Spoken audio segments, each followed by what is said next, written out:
Hello, good morning, everyone, and welcome to today's program. My name is Carly Reigard, and I am the Children's Services Coordinator here at the Enoch Pratt Free Library.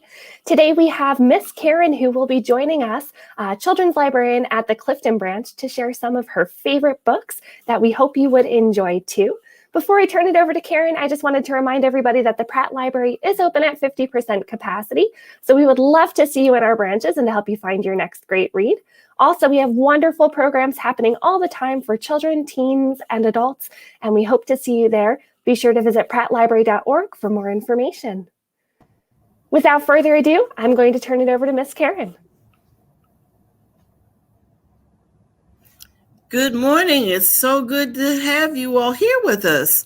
I am very, very busy these days trying to find the perfect present for people. I mean, it's their birthdays, it's holidays, and then sometimes it's just because I love them and I want to give them something that they like. So if I can't be there to tell a story, I like to get books. And surprisingly, they love getting the books that I pick. So I thought I would share them with you today. First of all, I need to tell you, I am a children's librarian. You know, I love picture books best of all. And so I have quite a few picture books here on both sides of me that I'm going to share. And I thought, well, maybe we should start with one. I'm always finding books. I think this is going to be the best one. And then the next one comes out and I think, oh, I like that one even better. I just love them. I found a book that made me laugh, and it was about pigeons. Pigeons, of all things. Sometimes I like to go feed the pigeons. Sometimes I like to watch them while they're eating things outside. And I thought, this is a fun book. This is one of the ones that I would get for my grandchildren or my great-great nieces and nephews. It's fun, and you can find it in the library. Now, it is published by Henry Holt and Company, and the publishing company I'm so glad that they made this book and that they are giving us permission to show it. It's called Don't Feed the Coos, and it's written by Jonathan Stutzman and it's illustrated by Heather Fox. Coos. Why would they call them coos? Well, of course, that's the sound that a pigeon makes. Can you make that sound? Coo, coo, coo, coo, coo, coo, coo. That's what you hear. Well, that's funny. Why shouldn't you feed the coos? I've always fed the coos. Oh my goodness. There must be a good reason. I have never seen pigeons chase anyone, have you?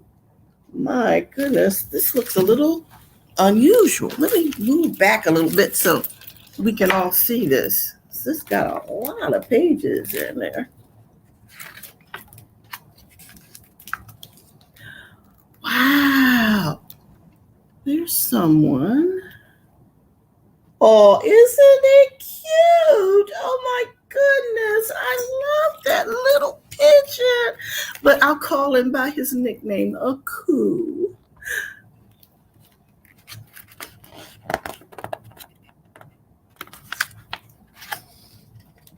Oh. When you see a coo, you will be tempted to get it a treat. My goodness. Coos are adorable, and they're peaceful and kind of silly. It does look a little silly, doesn't it? But don't feed the coo.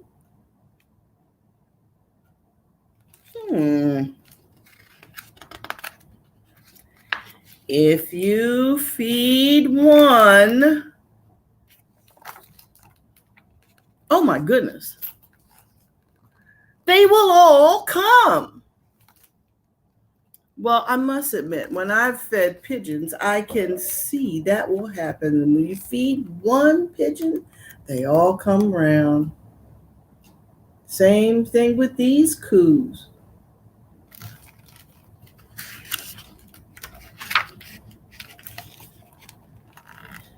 This looks like a park. They will follow you through the park, down the street,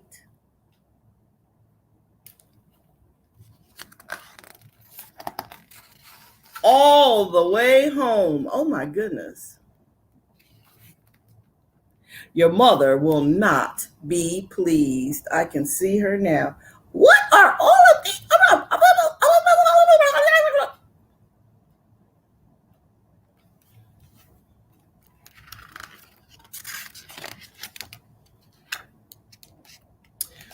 Uh-oh. Wherever you are, they will be too. At orchestra practice, at the arcade. Oh my goodness, look at all of these coos everywhere.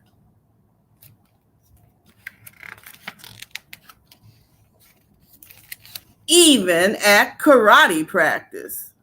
Oh man. Your senseis will not be pleased. The sensei is your karate teacher. Nope, they won't be pleased, and I guess you'll have to go home with your coos.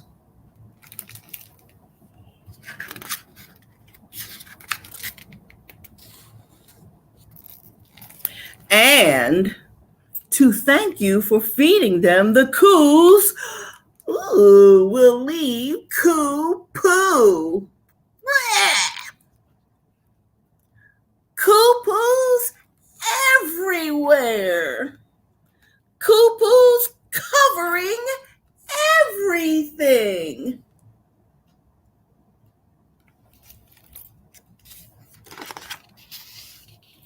You will lose your socks to coo poo. Ew. Your backpack, your bed. Ew, yuck.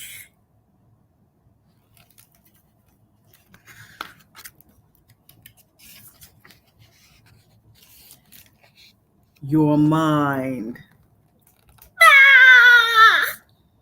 All because you fed the poos. Or you fed the coos. Oh, that would be awful to feed the poos, wouldn't it? Oh, goodness. You will do anything to make them leave. Nothing will work.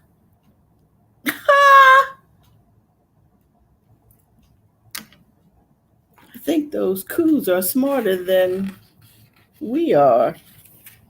I love the hairstyles, don't you?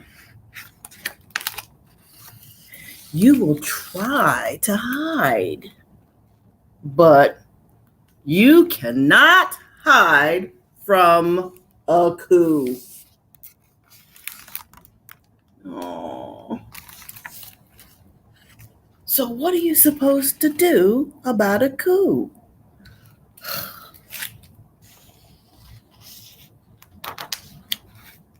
No matter what scheme you cook up, look at all those signs that are there.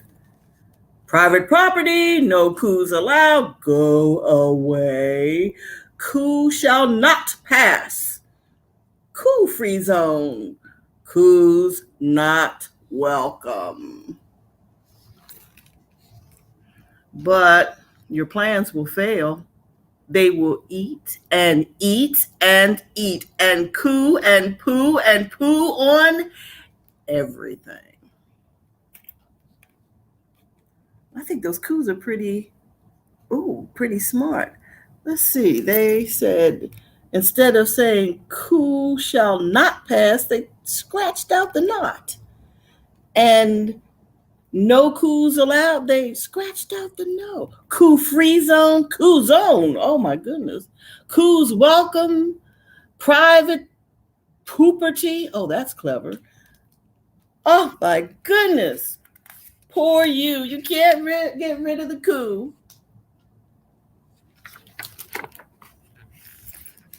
So, just accept your fate. Coos aren't so bad once you get to know them. Give them names. Knit them scarves. Oh my goodness, a scarf for a coo. And make them a part of your family. Right.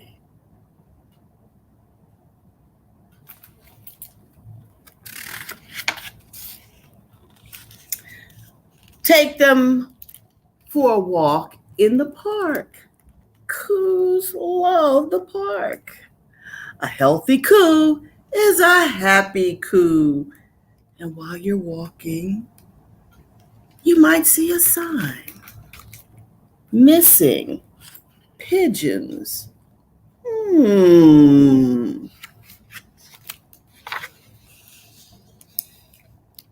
Yes. Feed them bird seed. Coos love food more than parks. Man, have you ever seen a park with no pigeons?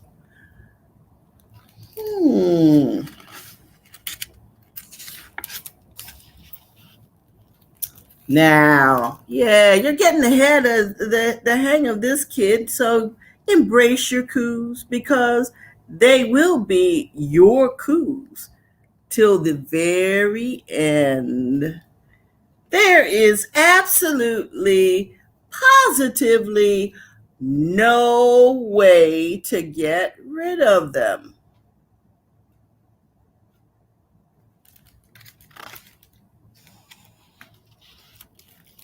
Uh-oh, I think somebody found a way to get rid of the coos.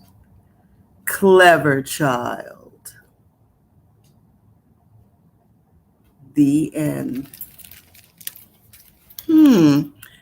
That's one of my new favorite books. And if you wanted to get some surprise for somebody, you could get them a copy. You could bring it from the library. You can still check out books from the library, and they would love to get that book, I'm sure. And there's some others, lots of others that I like, that I've read. And I can't read them all here because we just don't have enough time. But I can give you some hints on some of my favorite ones. After all, this is Momma B's best books that I've read. There's a lot more of them, but I'll just do a couple of them. I like to tell stories, and I like stories that I can tell myself if I don't have the book there. And one of them I found out was one that I love to tell when I want to have a scary sleepover for my grandchildren, or something like when I used to work at camps, we'd have campfire. Remember the story of the teeny tiny woman? And you could always do that little teeny tiny voice with her teeny tiny shoes and her teeny tiny nose and her teeny tiny bone, that kind of thing. I love this book because if you don't know the story, then there are often copies of these stories in the library. The Teeny Tiny Woman by Paul Galdone is one of them. It really is good about telling the actual story of the teeny tiny woman. And after you read it a few times, you know it. And you can tell it to your friends. I mean, after all, the worst words in there are teeny and tiny. And once you get them, you can go right on. Another book that I like that has a lot of repetition, that's what we call repetition, is when things are going on and on over and over and over. And it's fun. You can sing it. You can laugh with it. You can emphasize it all kinds of ways. Of course, there is the big, wide mouth frog. Oh, yeah, he had a wide mouth. He does have a wide mouth. This one is by Anna Martin Laranaga. I don't know if I really did justice to that name, but that's what it looks like. But this is one copy that I really like, and the big wide mouth frog who is just so proud of himself. And you could just read it, or you could really emphasize how wide his mouth is. It's a lot of fun. Okay. Another book. This one, I must say, I saw many years ago when it was first published, and I loved this book. It was called Mufaro's Beautiful Daughters. It takes place in Africa, and it kind of reminds you of so many stories where there are sisters or brothers, and that one is really kind of not the nicest person around, and the other one is the sweetest, nicest person. And they have a chance to each do something special. In this case, it's to marry the chief's son. And he has to pick which one he's going to have. But they're both beautiful girls. I love the pictures in here. It was by John Steptoe. And you notice that there is this emblem on here. That's called the Caldecott Award. This one is the silver one, which means it's the runner-up. Every year they give Caldecott Awards to the books that have the best illustrations, the best pictures. This one won, and the second gold, the runner-up medal, silver medal. But I love the way the characters are all drawn. They're so beautiful and so realistic. It's one of the first books that I saw that you could really see beautiful girls of color. And I've always loved that book. Another book that takes place in Africa that I really like. And one of these days I'm going to learn it so that I can tell it without the book, although the book is fun and the pictures are great. Why Mosquitoes Buzz in People's Ears. Oh my goodness. I'm trying to get this. There we go. The book was by Verna Arteman, and the pictures are by Leo and Diane Dillon. And I don't know, maybe you don't think about this, but in the summertime, when the mosquitoes are buzzing around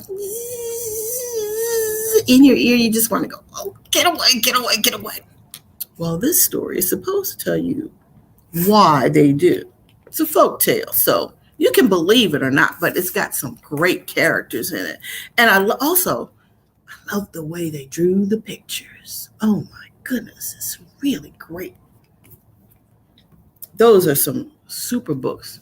Now those two, the last two happened, they were written quite a while ago when I was much younger. My children were young.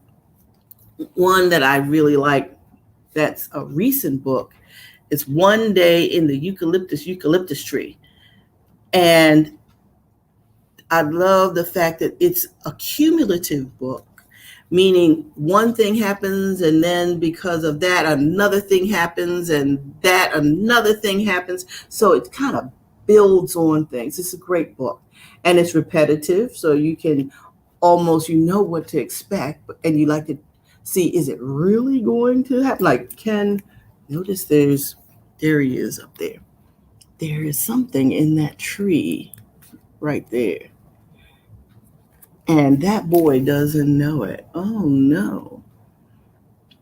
I think he looks hungry. Yep, there's the snake.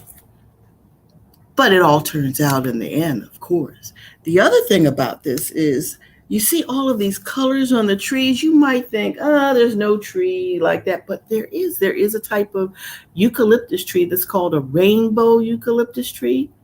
It has many, many colors. If you look it up on Google, you will see pictures of them. It's amazing. It grows. You find it in South America. You can find it in different on other continents. I think it's just a wonderful tree to look at because the outside looks like bark peeling off and it's kind of grayish brown. But when you peel off the bark, you see all these beautiful colors, which is why they call it the rainbow eucalyptus. Love finding out some information about that and looking at. And then, of course, there are some of my extra special ones. If you think, oh my goodness, I need to find just a fun book, there's always the Pete the Cat books. Yeah, Pete the Cat is always cool. He loves things. He's very seldom upset about anything. No matter what happens in life, Pete is able to go about doing his thing. He is so groovy. Love Pete the cat. And then there is George, my buddy, Bark George, who's a lot like children. He's going along and his mother wants to show him off and show how smart he is. Oh, George, Bark George. But there's something wrong with George's bark. And man, he's having some real problems there. That's a great story. And I love the pictures of his mother. Because she's just like most mothers, like I was. And every time something goes wrong with a baby, she's going, oh no, oh, I don't believe this. Oh, poor mom. She's having a fit. But they finally get George set up. But it takes a while, and she needs some help. There is another author illustrator that I want to spotlight. Jerry Pinckney. Now, Jerry Pinckney, I love because of his illustrations, and he's won awards too, like some of these other books. Don't they look realistic? Oh my goodness. He was one of my favorite illustrators. I love everything about this lion looks real, except he really was able to put those eyes and look a little bit of smile on the mouse. He wrote all kinds of books, and he also illustrated other folk tales like that, The Lion and the Mouse, and also The Three Billy Goats Gruff. I love that story because I like to tell it, and I love the animals to go trip, trap, trip, trap, and I love the troll, you know that story, who's that tripping over my bridge? Oh, I love that story. So to be able to find a copy of it, and Jerry Pinckney did such a wonderful job of illustrating that story. So I would definitely recommend Jerry Pinckney's, any of his books. Speaking of which, of words and illustrations, you see I get into the words a lot. There was a book, One Word from Sophia. One word. Now, I love lots of words, but in this book, I can understand the importance of having one special word. It's by Jim Averback and Yasmin Ishmael.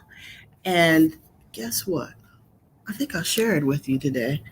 Fortunately, we have the permission of the publisher, Atheneum Books for Young Readers. Thank you, Atheneum, so that we can see this wonderful book.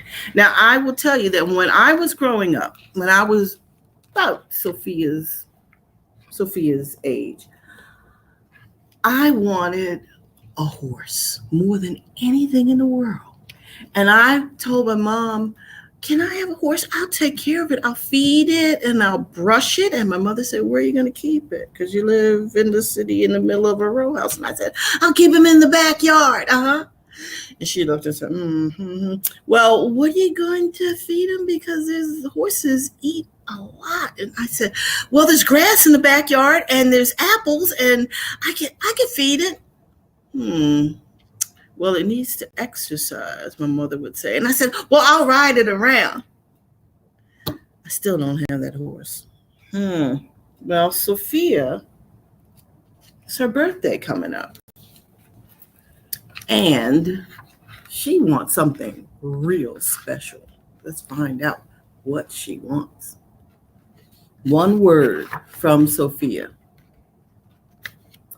Sophia's birthday was coming, and she had 5 things in her mind, 1 true desire, and 4 problems. Let's see if I can sit a little bit closer so that you can see all of Sophia's book. Much better. I got it. Now, her 1 true desire was to get a pet giraffe for her birthday. Wow. Giraffes have long necks and long legs, very tall.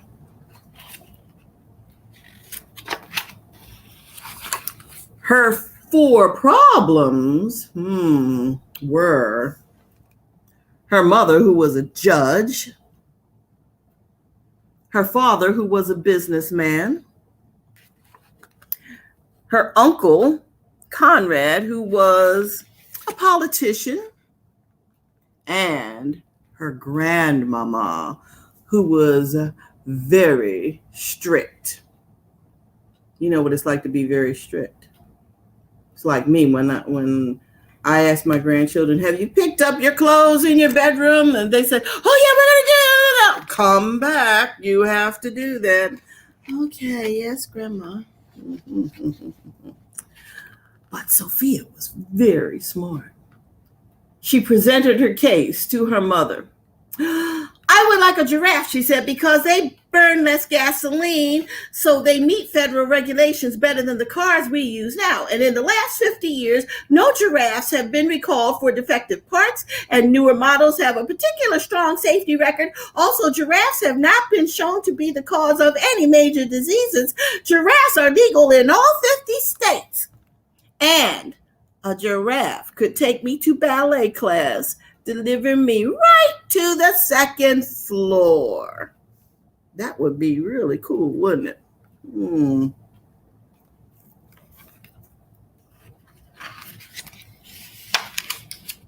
Her argument was accompanied by a compelling slideshow that included a map of the walk to class. Ooh, very nice. I'm sorry, said Mother in her decision, but I will have to rule against a giraffe at this time. You provided no proof that you are ready for pet ownership and failed to cite any laws about minors, meaning young children, driving quadrupeds. That's things with 4 legs. And your argument was too verbose. Verbose? Asked Sophia. What's that mean? Too many words, said Mother. How many should I use? Fewer, said Mother, and she retired to her chambers.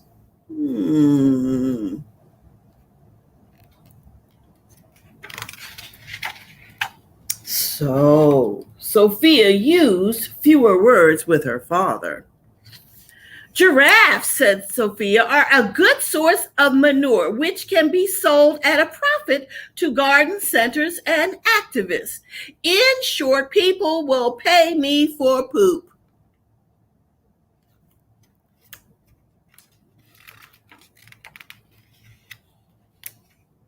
Her proposal was accompanied by a compelling graph showing how much money she would make. I think that was pretty smart for a businessman. I'm sorry, said Father, but your business plan is unsound. You failed to count the cost of care and feeding for your manure producer, not to mention the warehousing or storage of poop. And your presentation was far too effusive. Effusive? Asked Sophia. What's that mean? Too many words, said Father. How many should I use? Fewer, said Father, and he got back to his conference call.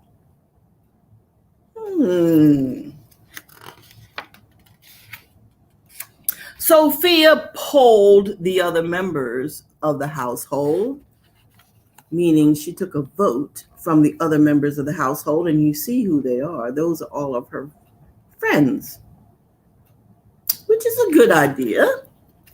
If you're going to have a decision, make it your friends who are making the decisions. Yeah. And she presented the results to Uncle Conrad, who was the politician. 4 out of 5 respondents are in favor of giraffes, she said. The results are accompanied by a compelling pie chart. Very smart. Fewer words, too.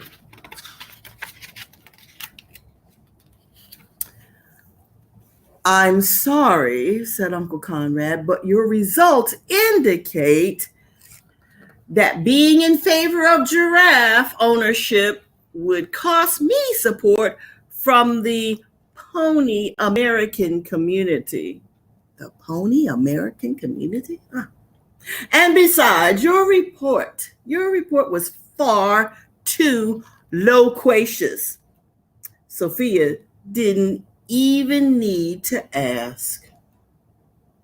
Finally, she approached Grandmama. She accompanied her plea with a compelling foot rub. Ooh. Yeah, I think if you're going to convince somebody of something, Grandma, she'd like her foot rub. And then Sophia began. Giraffe! No, said Grandmama. And do try to get to the point next time. Wow. Grandmama was tough. Oh, in a last desperate attempt before her birthday, Sophia prepared to speak to everyone at once. She revised and shortened her proposition until it was just one word. Oh my goodness, I wonder what word that is. Let's see.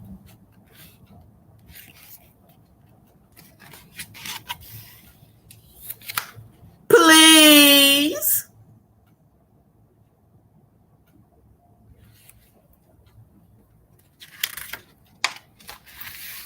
The proposal was accompanied by a particularly compelling pair of eyes. Oh my goodness.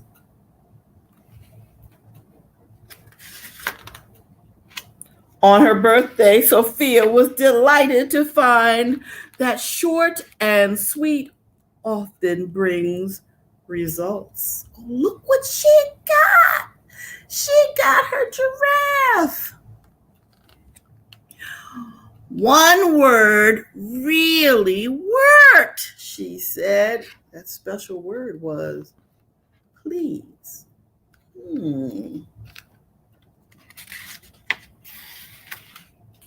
And 2 words came in handy as well. Thank you. Oh, the end.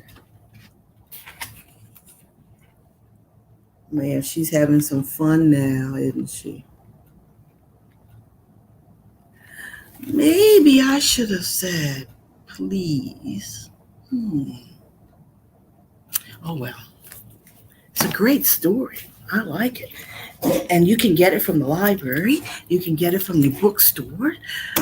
It's wonderful. Books are just so much fun.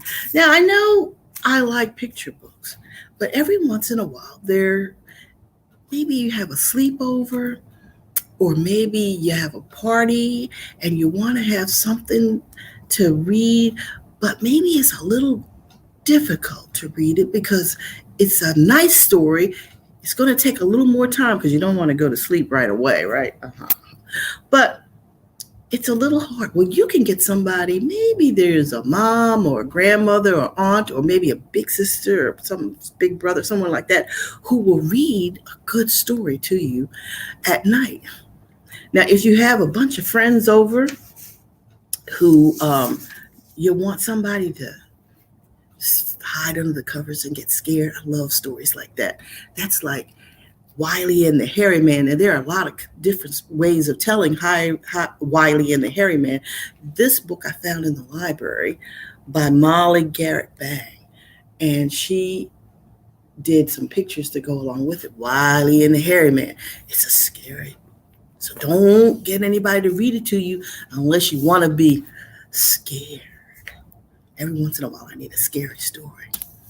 And then there are books that you might want to have a story that goes on, maybe lasts a week or 2 weeks, something that would have a lot to it. You just don't want it to go. You want somebody to read it to you so you can fall asleep while they're reading. That's always really nice. And then you wake up and the next day you have some more to it because you have to go back and find out what you slept through.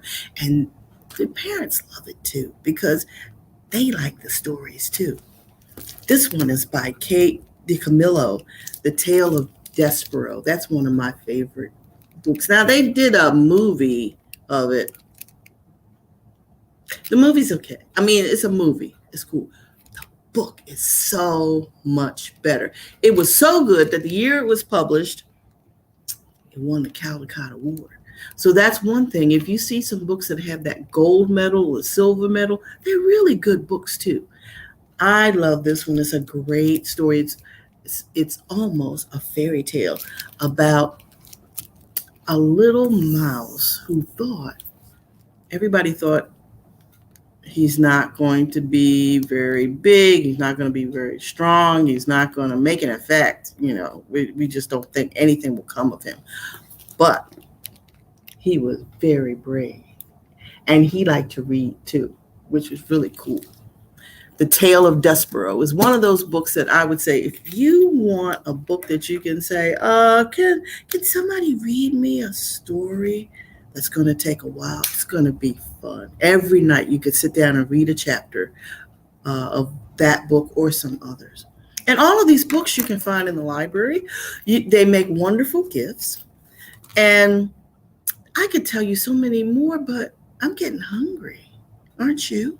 It's getting towards snack time. And I have to remember the ones that I have, and you have to too. So maybe another day I can come back with some more books, my favorite books, and share them with you. Until then, if you'd like to, stop in the library sometime and maybe get somebody to give Momma B your best books that you like to read. Until then, bye-bye.